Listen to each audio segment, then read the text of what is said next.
बहुत सारे शब्द ऐसे हैं जो हमारी ज़बान पे रट जाते हैं। हिंदुस्तान शब्द रट गया ना। अब कई बार बहन जी बोल देती है, मायावती जी बोल देती है हिंदुस्तान, तो क्या हम विरोध करेंगे? ठीक है, हिंदुस्तान नहीं बोलना चाहिए, गैर संवैधानिक है। हिंदुस्तान बोले तो हिंदुस्तान 1970-72 के बाद में ज़्यादातर बोलचाल में आया है। पहले आर्टिकल में लिखा है इंडिया दैट इज़ भारत। तो इंडिया जो है वो इंडिया दैट इज़ भारत है, इंडिया दैट इज़ हिंदुस्तान नहीं है। ठीक है, ये लोग घूम रहे हैं, बेचारों ने किताबें पढ़ी नहीं है, आरएसएस की शाखा से निकले हैं, कच्छा पहन करके कल तक घूम रहे थे। अभी हाल ही में इनको सरकार बनने के बाद में पैंटें मिल गई हैं, तो बोलने दो इन लोगों को क्या हो रहा है। साहित्यकार मैं पूरी जिम्मेदारी के साथ कह रहा हूँ कि मनुवादी की लाठी से बचेगा कोई नहीं। पत्रकारिता करना, साहित्यकारिता करना, कविता लिखना उतना आसान नहीं है। राहुल नागपाल एक दिन में राहुल नागपाल नहीं बना। राहुल नागपाल को बनने में 20 साल लगे हैं। और मैं तमाम लोगों से कहता हूँ कि जितने लोग आ रहे हो बेटा, ध्यान से सोच के समझ के आना, ये अम्बेडकर फूले का रास्ता है, तलवार के ऊपर से गुजरता है, घर से निकलना में सोच के आना।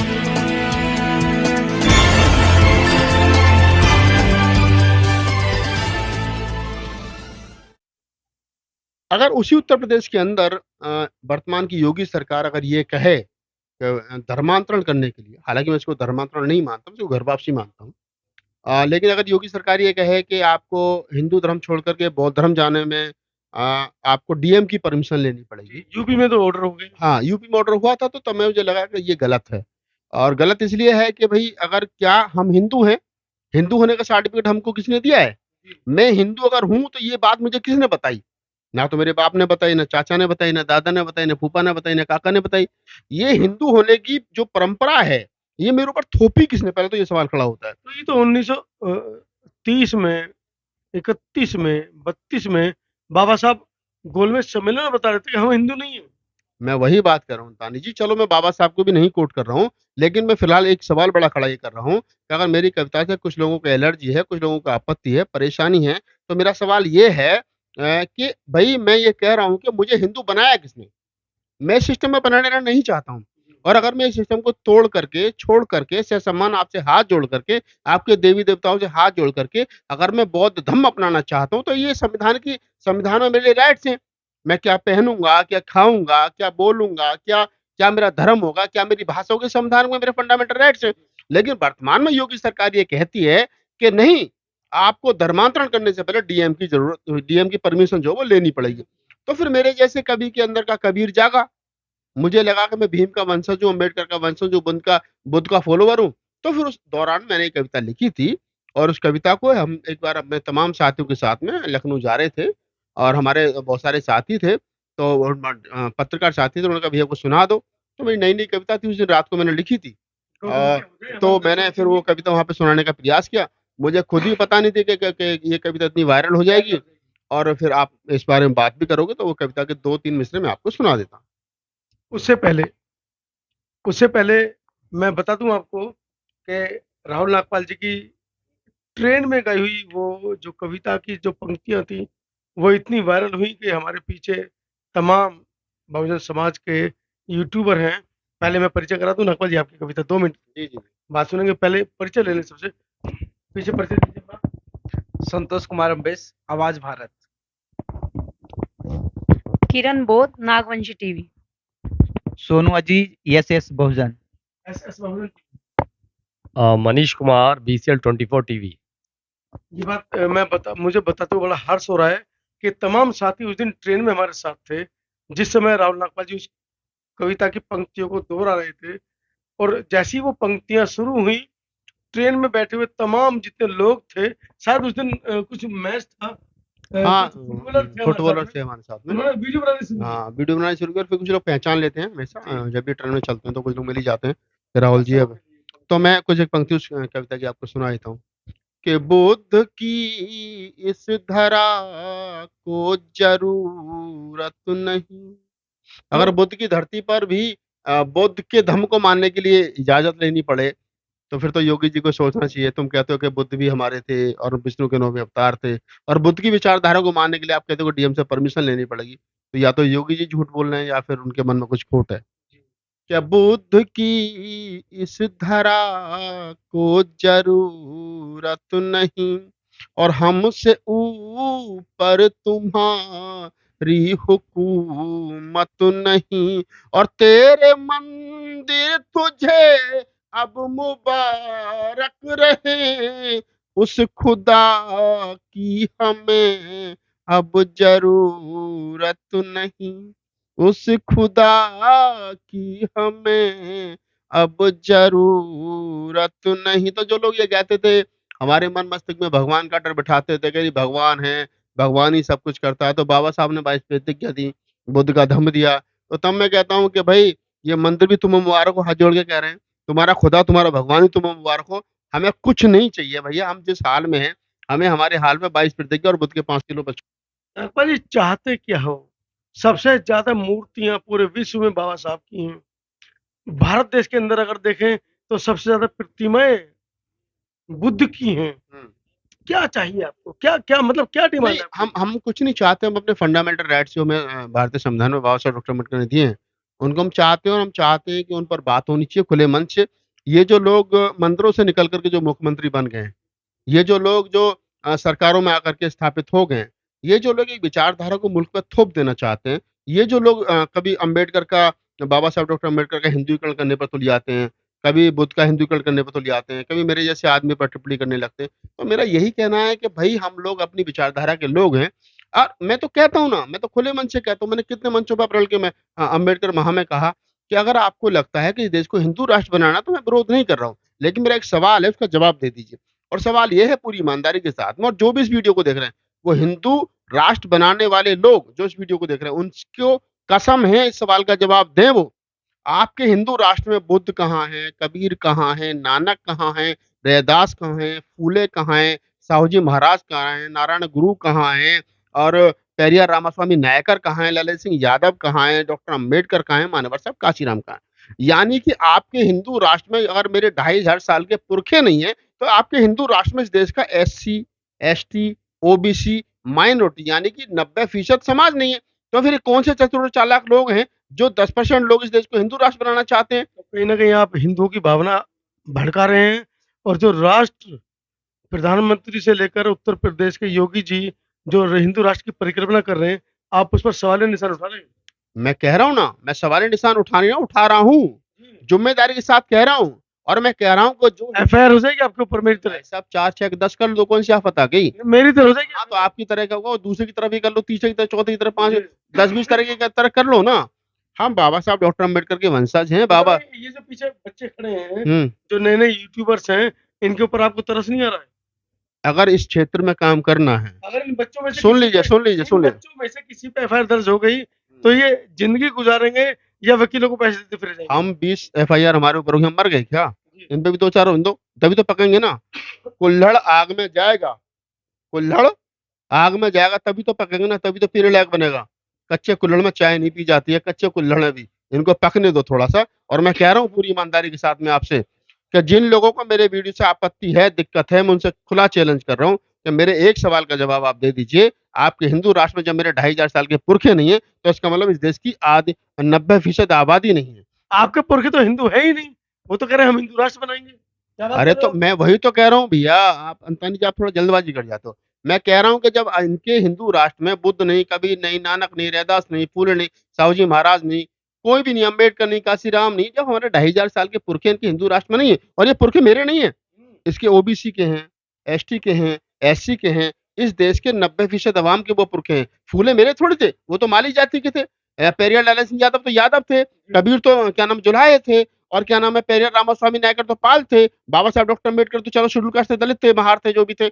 लेकिन और जितने हम जितने पुरखों को मानते हैं, पटेल थे, कुछ और थे, तो ये एससी एसटी ओबीसी माइनॉरिटी जाति के जो महापुरख हमारे पुरखे हैं, जिनको मैं कहता हूँ ये मेरे पुरखे हैं। जब इनके हिंदू राष्ट्र में हमारे हमारे पुरखे नहीं है, तो इसका मतलब कौन से 10% लोग हैं चतुर चालाक और अनपढ़ और कुपढ़ लोग हैं कि जो हमसे कहता है हिंदू राष्ट्र बनाएंगे। और मैं खुले चैलेंज करूँ अंतानी जी, इनकी माँ ने दूध पिलाया ना, मैं खड़े होकर के बता रहा हूँ, 4 तारीख को जा रहा हूँ मैं गोरखपुर, और यही कविता वहां पढ़ूंगा बाबा के दरबार के आगे, बाबा के मठ के आगे, यही कविता पढ़ूंगा। कह रहा हूँ खुले मन से, आपके चैनल पर पूरी जिम्मेदारी के साथ में, इनकी माँ ने दूध पिलाना, भारत को हिंदू राष्ट्र बनाना तो छोड़ दो, किसी भारत के अंदर 5 लाख से ज्यादा गांव हैं, लगभग 5 लाख गांव हैं, किसी एक गांव को हिंदू राष्ट्र बना करके दिखा दें, राहुल नागपाल की टांग के नीचे निकल जाएगा। बनाया तो सही, अरे हो ही नहीं सकता यार, कैसे कर लोगे? चेतावनी दे रहे हैं, मतलब बुला रहे हैं। अरे ये तो रोज चेतावनी दे रहे हैं, मेरे जैसा आदमी तो कभी कभी चेतावनी देता है। मैं कह रहा हूँ कि तुम्हारी मम्मी ने दूध पिलाया है ना, अम्मा ने दूध पिलाया है, तो चूल और तुमने भी नहीं पिया, हो सकता आजकल बच्चे के डब्बे का दूध पी रहे हैं। तुम्हारे बाप को अगर तुम्हारी माँ ने दूध पिलाया ना हिंदू राष्ट्र बनाने का, तो खुला चैलेंज है, बनाओ इस देश को हिंदू राष्ट्र। और हिंदू देश को छोड़ो, एक गांव को हिंदू राष्ट्र बना दो। बाबा साहब डॉक्टर अंबेडकर ने जब संविधान लिखा, और उस संविधान की जो पहली ही लाइन है प्रियम्बल की, we the people of India, हम भारत के लोग, हिंदू नहीं, मुस्लिम नहीं, सिख नहीं, अभी ईसाई अभी नहीं, अभी बौद्ध आप नहीं, अभी जैन नहीं, हम भारत के लोग। और इस भारत की माटी पर हिंदू भी रहेगा, बौद्ध भी रहेगा, सिख भी रहेगा, मुसलमान भी रहेगा, पारसी भी रहेगा, कबीर पंथी भी रहेगा, नानक पंथी भी रहेगा, रैदास पंथी भी रहेगा। वो तमाम लोग रहेंगे जिसको संविधान राइट करता है। और जिस दिन ये लोग संविधान को बदलने की बात करेंगे, उस दिन मेरे जैसा अम्बेडकरवादी कान पर पिस्टल रख के गोली मार के मर जाएगा। नागपाल जी, अभी आपने कहा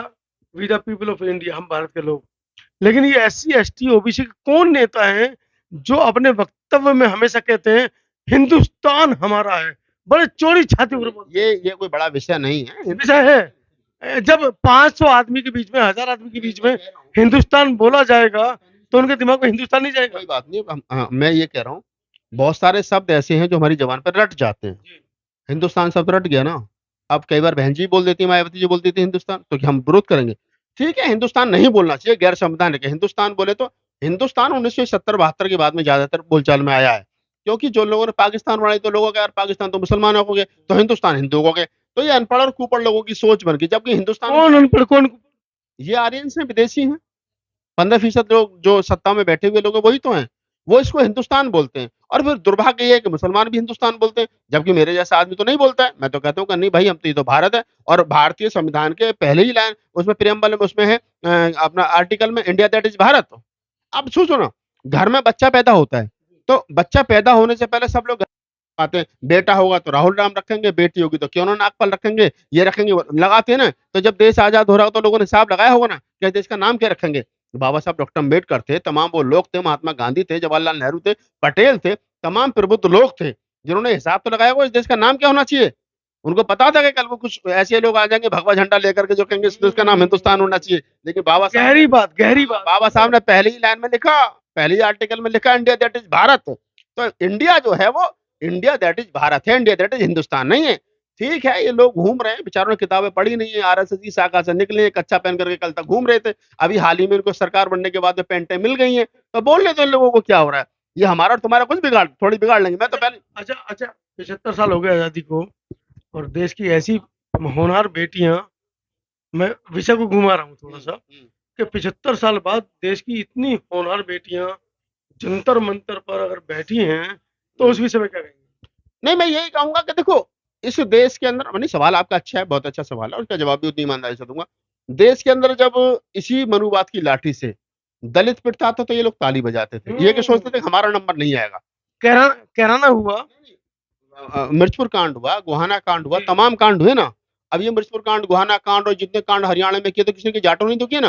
भंगियों के घरों में सिर्फ इसलिए आग लगा दी गई कि कुत्ता भौंक रहा था मिर्चपुर कांड में, और वो लोग 4 साल तक जंतर मंतर पर बैठे रहे, तो इनकी कान पर जू नहीं लगी। और टोकरा कूड़े का छू लिया। सुनिए, हरियाणा का मुख्यमंत्री ये कहता था मैं पहले जाटू बाद में मुख्यमंत्री हूँ। आज उस हरियाणा के मुख्यमंत्री से पूछो ना, तेरी लड़की बैठी है जंतर मंतर पर, कहाँ है तेरा जाटपना, कहाँ ना। तो मैं ये कहता हूँ, अगर देखिए मेरी संवेदनाएं हैं उनके साथ में, चाहे गीता बबीता जो भी लड़कियां हैं वहां बैठी हैं, साक्षी मलिक बैठी, मैं खुद भी जाता हूँ रिपोर्टिंग के लिए। लेकिन as a activist, as a पत्रकार, एज ए साहित्यकार, मैं पूरी जिम्मेदारी के साथ कह रहा हूँ कि मनुवादी की लाठी से बचेगा कोई नहीं, पिटोगे सब बारी बारी। जिन्होंने, हम तो कहते हैं यार, हम तो दलित समाज से आते हैं, हमारी बेटियों के साथ में जिन्होंने शोषण किया, बलात्कार किया, ईख के खेत में पकड़ करके जो मर्जी कर लिया, हमारी तो हिम्मत नहीं थी, हम तो आपके खेतों में काम करते थे। अरे तुम्हारी बेटियों तो गोल्ड मेडल जीता है, भारत का नाम रोशन करा है, तुम जंतर मंतर पे बैठे हो। सोचो ना, जो काम तुम्हारे बाप दादा ने हमारी बेटियों के साथ किया, और जब हमारी FIR नहीं होती थी ना तो तुम खुश होते थे कि चमारों की FIR नहीं, भंगियों की FIR नहीं। आज तुम्हारी FIR नहीं, सुप्रीम कोर्ट का सहारा लेना पड़ता है। इसका मतलब जिस सिस्टम के शिकार तुम थे, उसी सिस्टम के शिकार हम हो रहे होते, उसी के तुम। यानी इस देश के अंदर मनुवादियों की लाठी से बचेगा कोई नहीं। जो जाट, जो कमेरा वर्ग है, छोटू राम को नहीं पढ़ पाया, भगत सिंह को नहीं पढ़ पाया, आज इसलिए वो जंतर मंतर पर बैठा है। हम लोगों ने तो अम्बेडकर को पढ़ लिया, छोटू राम को भी पढ़ लिया। तो किसान आंदोलन में आपने वहां पर संविधान लगाया था, बाबा साहब की फोटो लगाई थी, क्या इस आंदोलन में लगेगी? नहीं, वो भविष्य घर में बहुत सारी चीजें हैं, लेकिन मैं यही कहूंगा, क्या मनु, एक कहानी सुनाता हूँ आपको 1 मिनट की, आपको अच्छा लगेगा, और फिर इसको बाइंड अप करेंगे हम लोग। एक ठाकुर के खेत में से ना 4 लोगों ने गन्ने तोड़ लिए। एक जाट था, एक यादव था, एक चमार था और एक भंगी था। 4 लोगों ने गन्ने तोड़े और गन्ने तोड़ने के बाद बाहर खड़े थे। ठाकुर साहब आके उन्होंने देखा 4 लोगों ने गन्ना तोड़ लिया। जब गन्ना तोड़ा तो ठाकुर साहब को बहुत गुस्सा आया, मेरे खेत में 4 गन्ने तोड़ दिए। तो उनको गुस्सा आया तो उन्होंने लाठी निकाली। अब उन्होंने सोचा अगर चारों को एक साथ पीटूँगा तो फिर तो ये मुझे चारों छेद लेंगे, हैं? तो उन्होंने सबसे पहले कहा भाई एक बात बताओ भाई, कि हाँ, क्या? कि यार ये जाट भी चलो ठीक है, ये तो हमारा भाई हमारे जैसा ही है, यादव भी ठीक है, हमें दूध देता है, और ये चलो भाई चमार भी हमारी जूती बनाता है, भंगी तू कौन है? जा लाठी ली और भंगी को पेलना शुरू कर दिया उसने। हाँ, तीनों खड़े होकर के देख रहे थे। भंगी मैदान छोड़ के भाग गया। उसके थोड़ी देर के बाद में फिर कहने लगा एक बात बता, चमार अगर तू जूती नहीं बनेगा तो कौन सा हमारा काम ना बनेगा? फिर चमार को छेदे, फिर वो भाग गया। थोड़ी देर के बाद में फिर यादव को छेद दिया, बोला तू हमें दूध ना देगा तो कौन सी बात है, दूध तो हम खुद घर में पैदा कर लेंगे। उसके बाद में फिर जाट को छेद दिया। उसने चारों को एक एक करके छेद दिया ठाकुर ने, और चारों पिट के भाग गए। अगर चारों पहली बार में जब भंगी पिट रहा था जब ही समझ जाते तो उसकी हिम्मत नहीं थी। जब चमार पे भंगी पिट रहा था मृतपुर कांड में तो ये जाट ताली बजा रहे थे, जब चमार पिट रहा था तो ये ताली बजा रहे थे, जब मुसलमान पिट रहा था तो ये ताली बजा रहे थे। आज इनकी लड़कियां गोल्ड मेडलिस्ट जिन्होंने भारत का नाम रोशन करा, प्रधानमंत्री के आवास से चंद कदमों की दूरी पर बैठी हैं, वो न्याय मांग रही हैं। पिटोगे सब बारी बारी से, क्योंकि बचेगा कोई नहीं मनुवाद की लाठी से। तो ये सच्चाई है, इसको समझिए, और ये सच है। मैं तमाम ये जो बच्चे खड़े हैं ना पीछे, पत्रकारिता करना, साहित्यकारिता करना, कविता लिखना उतना आसान नहीं है। राहुल नागपाल एक दिन में राहुल नागपाल नहीं बना। राहुल नागपाल को बनने में 20 साल लगे हैं। और मैं तमाम लोगों से कहता हूं कि जितने लोग आ रहे हो बेटा, ध्यान से सोच के समझ के आना। ये अम्बेडकर फूले का रास्ता है, तलवार के ऊपर से गुजरता है। घर से निकलना तो ये सोच के आना, मम्मी को बोल करके कि कड़ी बना के रख लेना, हो सकता है शाम को लौट करके ना लौटूं। तो ये रास्ता बड़ा कठिन है। ये बाबा साहब के बच्चे हैं, हमारा काम है सबको चेताना, सबको बताना। जिस दिन इस देश का SC ST OBC minority Jat गुजर यादव धना जुलाई तेली मरिया चमार चूड़े खट्टिक पासी एक मंच पर आकर के कहेंगे हम इस देश के मूल निवासी हैं, उस दिन इस दिनेश फोगाट को रोड पर के बैठ करके न्याय मांगने नहीं होगी। सरकार हमारी होगी, सिस्टम हमारा होगा, न्याय देने वाले हम होंगे। मानवर साहब काशीराम कहते थे कि लेने वाले नहीं देने वाले बनो। तो वही है, ये देने वाले बन जाएंगे तो सब कुछ काम हो जाएगा। धन्यवाद साथियों, आज के इस इंटरव्यू से, इस साक्षात्कार से एक बात तो स्पष्ट हो गई है, लाठी सब पर बजेगी, कमर कस लीजिए। हम तो कस चुके, मुसलमान भी कस चुके, अब जाटों की बारी है। अगला नंबर गुजर का, यादव का, किसका आएगा? लड़ाई उन्होंने हाँ, कोई कसर छोड़ी। अभी 1 साल पहले देख लो आपने, दादरी के अंदर मिहिर भोर सिंह की मूर्ति तोड़ दी गई, और वहां पर गुजर आंदोलन कर रहे थे, कोई हमारा नेता था, हमारा राजा था, और ये राजपूत कह रहे थे हमारा था। और राजपूतों का खुला चैनल था, मेरे पास में है ना, वो राजपूत कहते थे अरे गुजर कब के लड़ाका हुए हैं, ठाकुर कहते थे कब के लड़ाका हुए हैं, इन्होंने लड़ाई सलवारों से लड़ी, हमने तलवारों से लड़ी है। ये गुजरों की स्टेटमेंट थी, पहले गुजर ये लड़ाए, उसके बाद में जाट सब लड़ाए। तो मनुवाद की लाठी बच्चे सब पे पड़ेगी, टेंशन मत लो, पिटेंगे सब बारी बारी। लिहाजा इकट्ठे हो जाओ, छोटू राम को पढ़ लो, भगत सिंह को पढ़ लो, और गुजर तुम अपने वालों को पढ़ लो, जाट तुम अपने वालों को पढ़ लो, भगत सिंह को पकड़ लो, फूले को पढ़, सब अपने अपने वालों को पढ़ लो। और जब सबको पढ़ लोगे ना तो रास्ता फिर एक ही है, वो है अम्बेडकर ही रास्ता। आना पड़ेगा संविधान के दायरे में, और जिस दिन सब लोग आ जाओगे उस दिन सरकार प्रधानमंत्री तुम्हारा होगा, वो सर्वोच्च न्यायालय का जज तुम्हारा होगा, न्याय तुम्हें फिर कहीं जाने की जरूरत थोड़ी है। लेकिन जब तक हिंदू बने रहोगे तो हिंदू धर्म की जो चादर है तो उतार के फेंकनी पड़ेगी आपको। हिंदू धर्म की चादर उतार कर फेंकनी पड़ेगी। बहुत जबरदस्त साक्षात्कार आज कर रहा है। वीडियो के बारे में कमेंट करना ना भूले। ये तमाम साथी जो पीछे खड़े हैं, इन सबके चैनल को भी सब्सक्राइब करें। और हाँ, अगर आपने बहुजन मीडिया को, क्या कहते हैं उसको, नहीं, बहुजन मीडिया को तुम तो बोलती रहो, बहुजन मीडिया के बारे में। तो मैं अंत में एक ही बात तमाम साथियों से कहूंगा जो इस वीडियो को देख रहे हैं, कि अगर आपको अपना मीडिया चाहिए तो ये टीवी को बंद कर दीजिए। मैंने तो बंद कर दिया, आप भी बंद कीजिए। अखबार को मंगाना बंद कर दीजिए।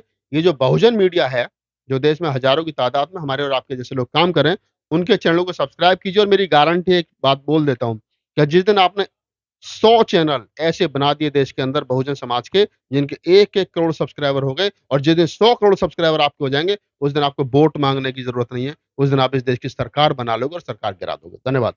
वीडियो के बारे में आपकी क्या राय है, कमेंट सेक्शन में जरूर लिखें। और हाँ, तमाम सभी साथियों के चैनल्स, उनके नाम उन्होंने बताए हैं, उनको भी सब्सक्राइब करें। धन्यवाद। वीडियो कैसी लगी आप अपने कमेंट्स के माध्यम से हमें बता सकते हैं, और चैनल को लाइक, शेयर और सब्सक्राइब जरूर करें। धन्यवाद।